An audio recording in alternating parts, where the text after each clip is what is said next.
Bobby Fischer's back with another beautiful miniature masterpiece in a Sicilian dragon. Kicks us off, e4.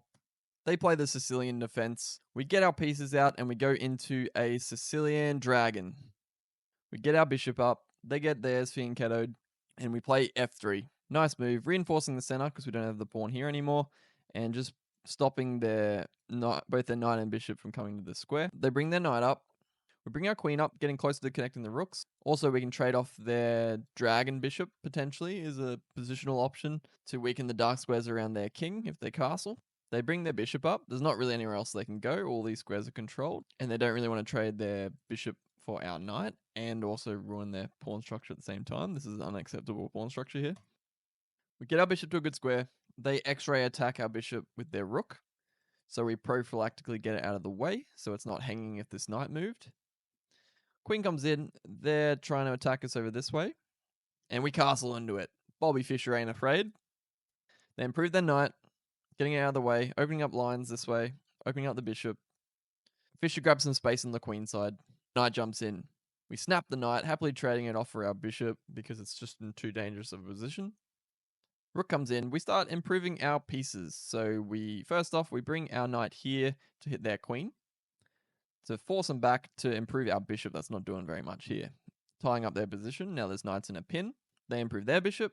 Bobby Fischer brings his pawn up. This is beautiful. So he gambits this pawn here. He gambits his bishop because you can't take it because it's checkmate, right?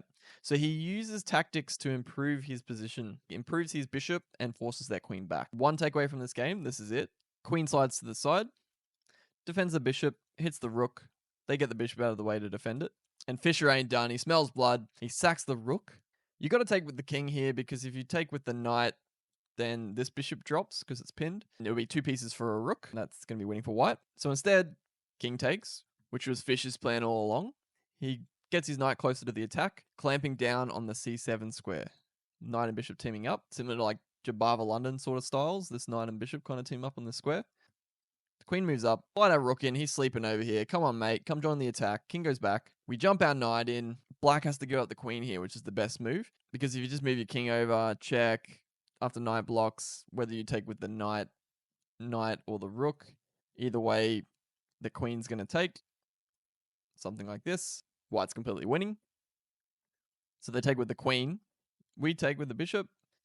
They recapture. They think they're going to fight on a little bit, but we play queen here, and black resigns because whether you block with the rook or the knight, let's say rook here, you can actually sacrifice the rook here. Same style as before. So you sacrifice the rook to force the knight into the pin, and then piece is pinned. What do? Apply pressure, bring the rook in. Let's say they get out of the pin.